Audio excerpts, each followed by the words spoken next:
Oh, who's a good little fishy? Yes, it's you. Yes, it's you. Oh, what's their names? Oh, well, we have Patricia, we have Peter, Philip, Parker, Proton, Pamela, Parker are the Carcharrack of the East Seas, and Jeremiah. What's that one? No. Yeah, we just couldn't think of another name beginning with P, and we got Jeremiah last, okay? Hey, Parker! Stop eating Parker! We talked about this!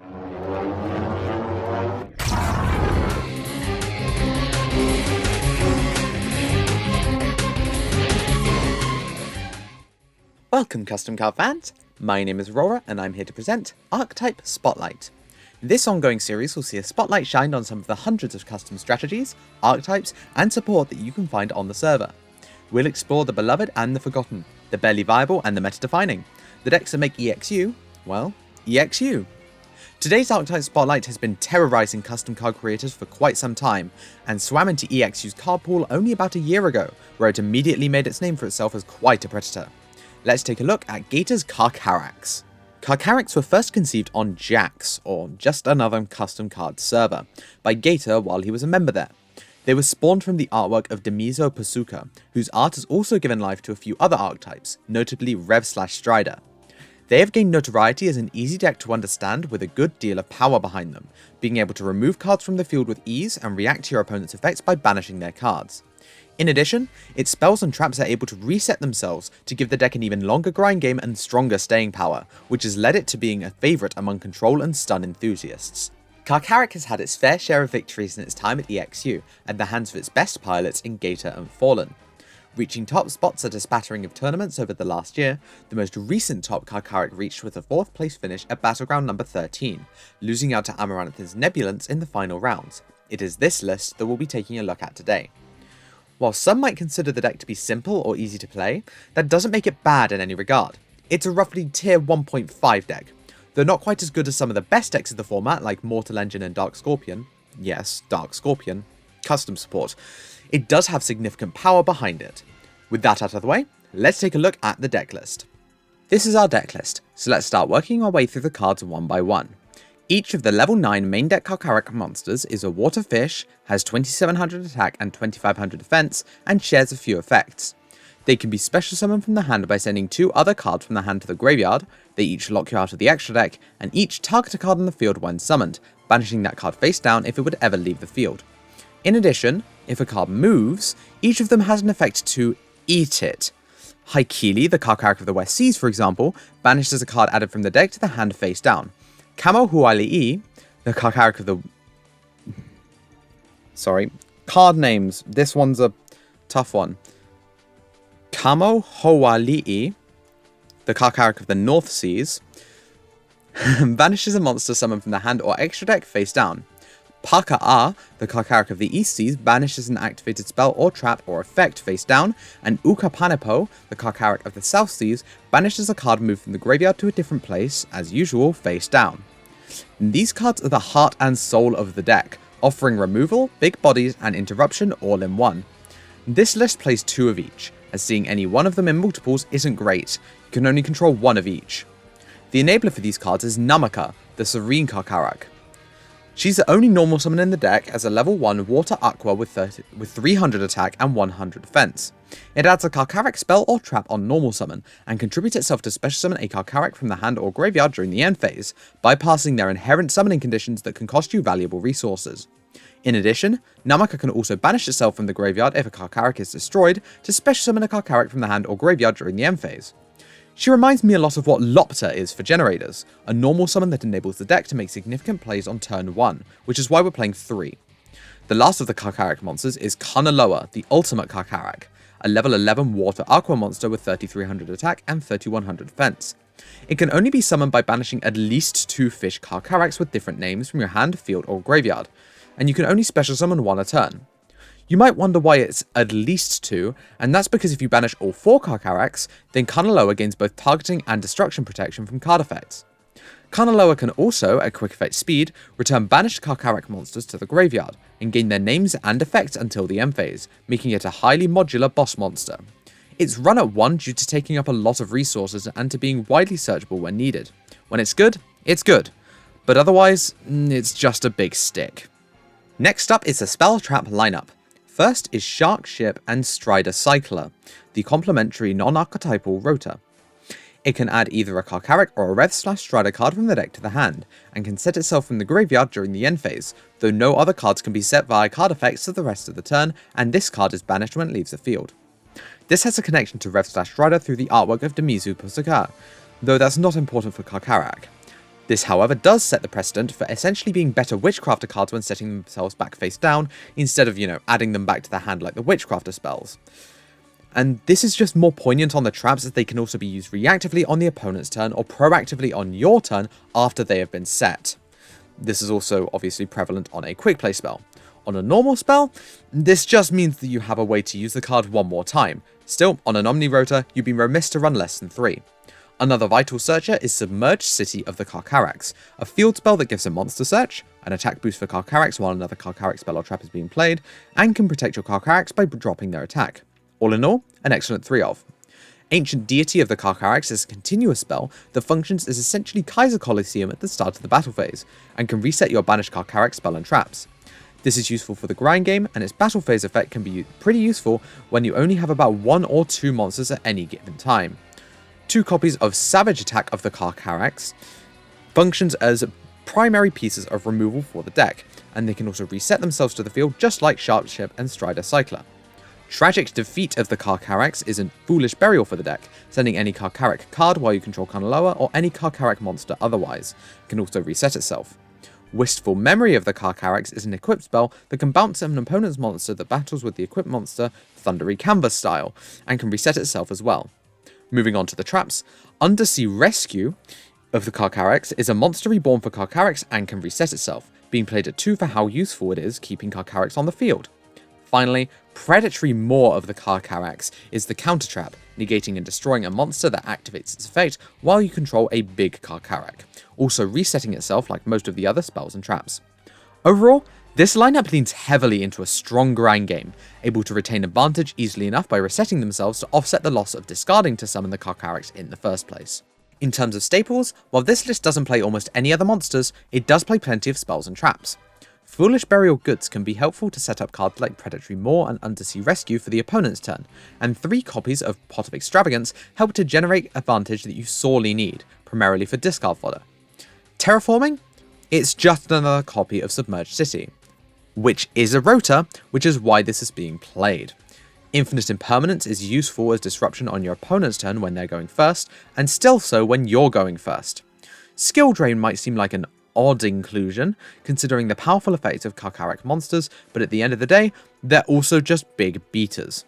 Summon Limit, in a deck that expects to summon a maximum of twice per turn, is a very powerful floodgate tool, as is there can be only one. Despite all of the level 9 Carcharracks being fish, you only really need to control 1 to effectively command a strategy. The extra deck? It's primarily a lot of very funny extravagance targets. Deep Sea Shark, Man-Eating Black Shark, Shark Caesar, Shark Fortress, and Submersible Carrier Aero Shark. It does, however, contain some tech options for Namaka, those being both Linkuribo and Relinquished Anima.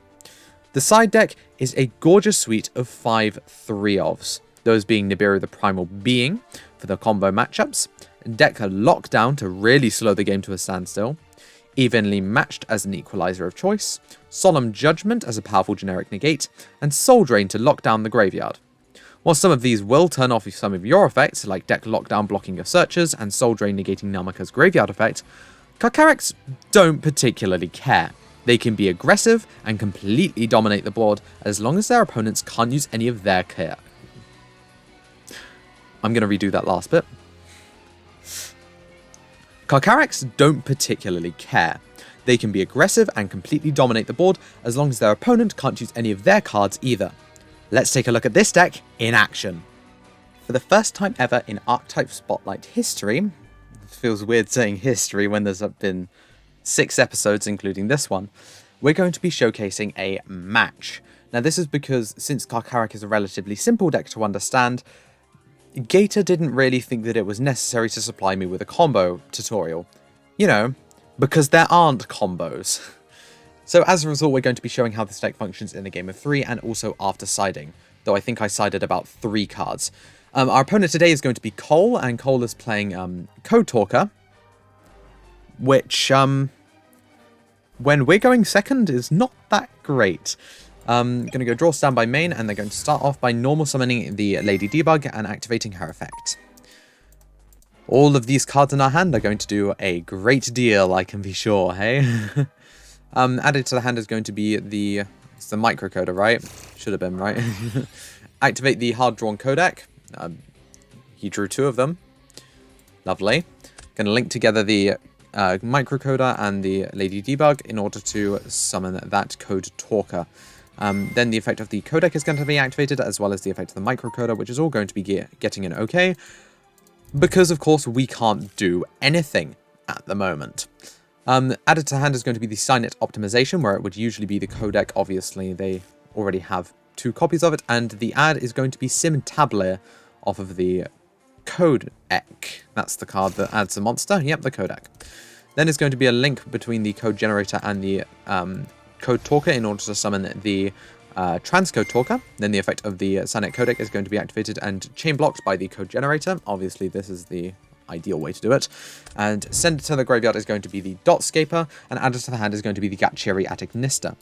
Next is going to be the effect of the Dotscaper, special summoning itself back from the graveyard, and then is going to be a activation of the Transcode Talker.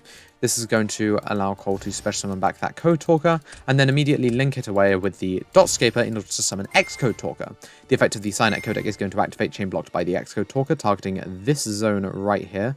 I don't even know if my mouse cursor shows up on OBS, but that one there, underneath my EMZ, is going to put a token there just to signify that it is unusable. And added to the hand off of the codec add is going to be the Parallel Exceed, which is obviously a wind.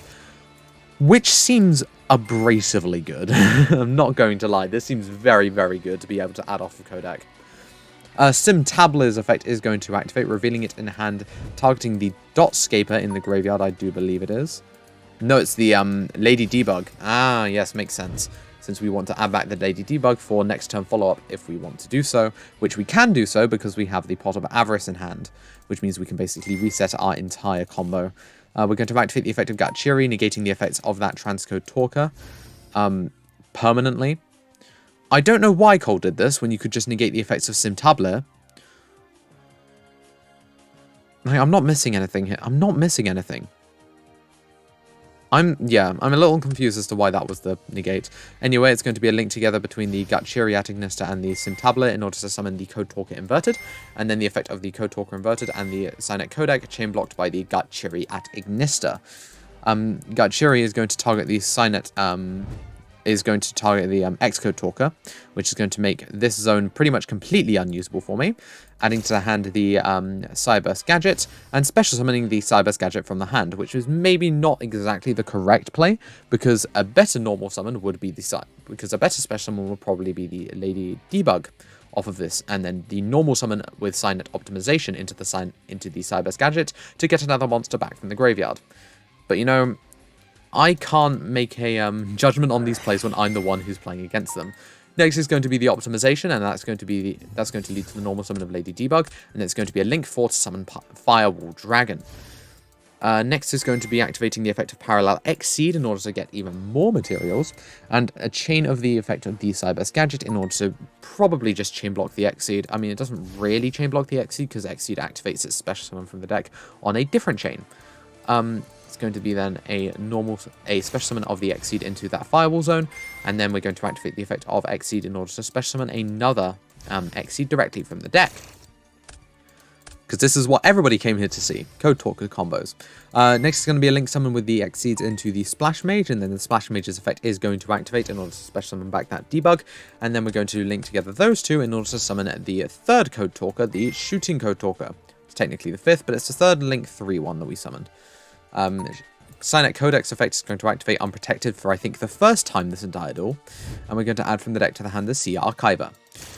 Next is a link of that token into a Salamangreat Balinx, and then we're going to use the effect of Balinx in order to add from the deck to the hand of the Salamangreat Sanctuary. We're going to activate the effect. We're going to activate that Salamangreat Sanctuary and then link off that Salamangreat Balinx into another copy of itself, and then chain the effect of that Sea Archiver to special summon itself from the hand. And then we're going to finally link off that Sea Archiver and special summon a Lingaribo. Then we're going to activate that Pot of Avarice, and we're going to shuffle back pretty much all of our link monsters in this scenario. The Splash Mage, Code Talker Inverted, Salamangreat Balinx, Code Talker, and there's no more in the graveyard, are there? No. I think it's the last one is Parallel Exceed because, of course, we're playing 3 copies of it. Then we're going to draw 2. It's going to be the 3rd codec. That's very funny. And Microcoder, which could be useful for next turn follow-up. Due to not really having any other turns, Cole is going to be forced to end the turn. And the only interruption on this board is 2 bouncers with Fireball Dragon. Nice. Really missed the opportunity to play something like Trigate Magician there. But okay, we're going to draw into another Pot of Extravagance, pretty much completely useless with this Pot of Extravagance in the hand. We're going to banish 6 cards from the extra deck face down, and then we're going to draw a pair of cards. We're going to get into Namaka and a Ukapanapo. I don't know these Carcharracks at first glance yet. We're going to normal summon that Namaka, and then we're going to use the effect of Namaka to search for the field spell. At least I think we're going to search for the field spell. No, we're not. We're going to do something funnier.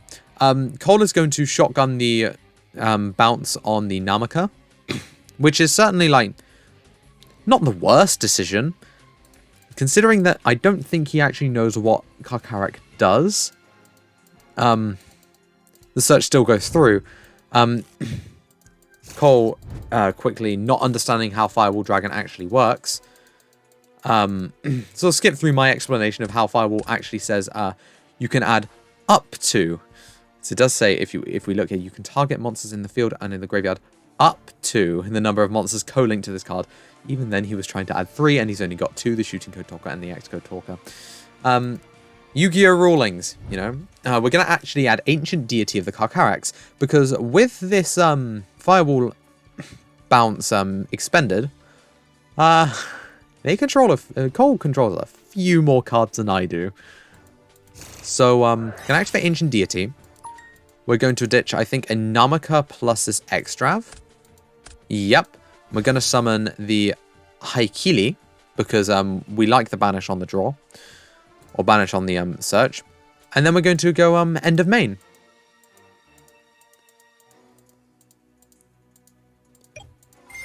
And then the effect of Ancient Deity is going to activate.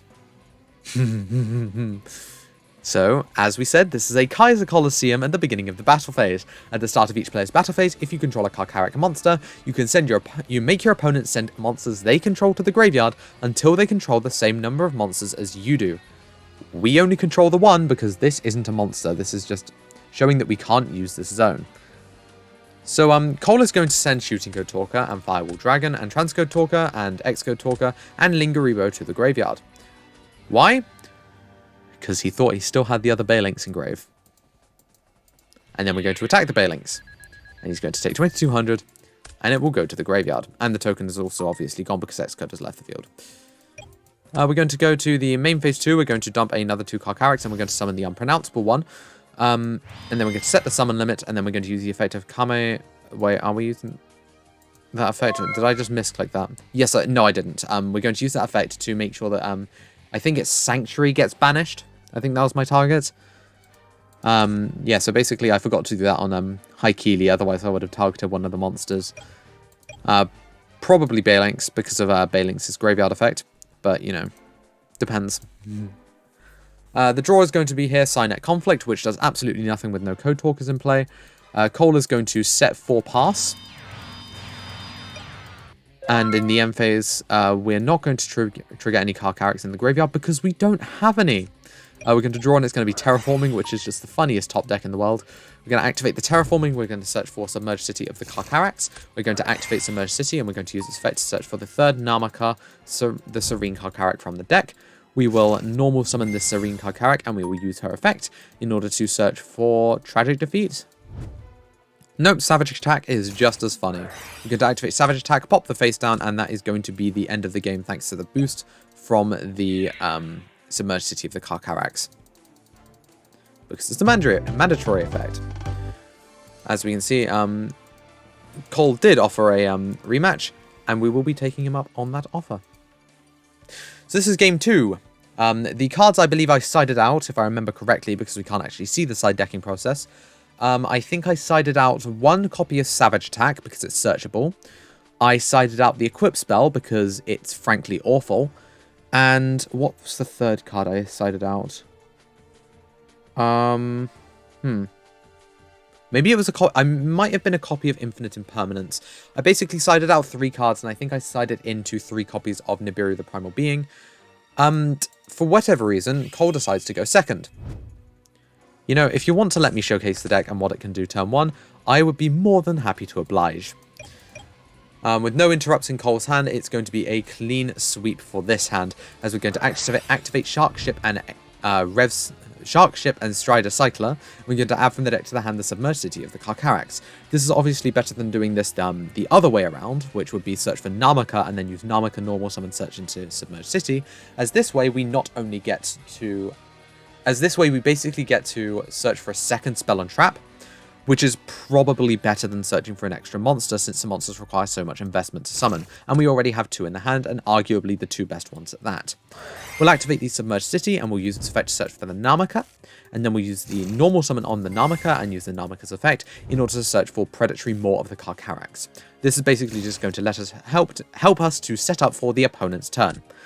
We'll ditch this Skill Drain and this Predatory Maw in order to summon this Haikili, sorry, I can't read. Haikili, the Carcharrack of the West Seas.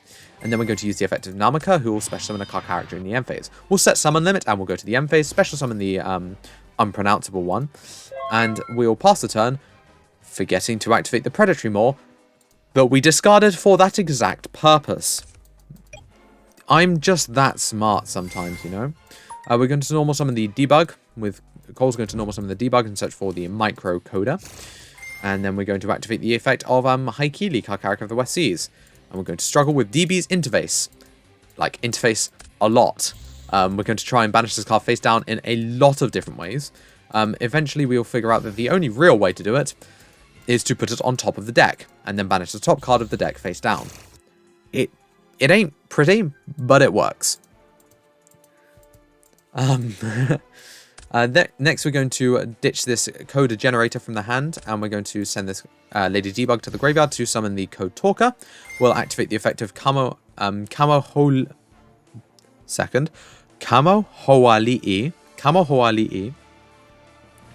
It's the unpronounceable one. To banish this Code Talker. Chainlink 1 will be the Code Generator because it's turn player, obviously. And I'll also make Chainlink 3 the summon limit, just to, you know, completely crush Cole's hopes and dreams. Yeah, so Code Talker gets banished. Goes to the extra deck and then banish face down because, you know, DB. And then we'll dump the Forward Skipper, which obviously does nothing. As Code Talker does nothing under summon limit, and Cole will quickly surrender soon. We'll set the Shark Ship and Strider Cycler to the field, and then we'll draw, and it's maybe one of the best draws in the deck. We'll activate the Submerged City of the Carcharracks from the hand, activate the effect to search for a Carcharrack spell or trap, which is going to, or a Carcharrack monster, sorry. Namaka is going to be a Carcharrack spell or trap eventually. We'll then activate Shark Ship and Strider Cycler to search for the Ukapanipo, which is also a pretty good one for the Code Talker matchup. We'll then normal summon the Namaka, and then we'll use the Namaka's effect in order to search for, I think it's Tragic Defeat here. Yep, this is basically so that we can get another Carcharrack into the graveyard just for the extra names. We're going to dump the last one, which is Paka'a, which isn't particularly useful in the Code Talker matchup, but it can actually block the Cynet Codec if they don't have another copy of it. And then we'll activate the effect of Namaka, tributing herself, and then special summon this Ukapanipo. How am I summoning this? I actually don't know how I'm summoning this. Wait, how am I actually summoning this? I don't suppose it matters too much anyway. It's not like Cole was going to win this duel. Clerical error. Let's mark it up to clerical error, ladies, gentlemen, and non-binary folks around the world. Yep, it would have been it would have easily been game anyway, even without Namika's a clerical error on Namika right there. And that's going to be the end of the match. Overall, I really like Carcharrack. It's a strong control deck, my favourite style of play, that has the ability to conduct powerful special summons with some really quite overpowering monsters. I think Carcharrack has its best matchup against other control and stun decks, since it's so resilient against floodgates, though having access to summon limits and Tikaboo give it a very powerful game against combo and aggro decks when going first. Ancient Deity gets a seal of approval from me, though I don't think I'll be searching for Wistful Memory anytime soon. I know that Fallen has cut it from his main deck, and I would personally do the same. In any case, that's it for today's Archetype Spotlight. Please be sure to like the video if you enjoyed, tell us what you thought down in the comments, and subscribe if you want to see more content. Remember to turn on the notification bell as well, so you won't miss a single upload. There is a link in the description to join our Discord server, where you too can explore the vast array of cards we have to offer, play competitively or casually, and chat with other custom card creators around the world. Thank you very much for watching, and we'll see you next time.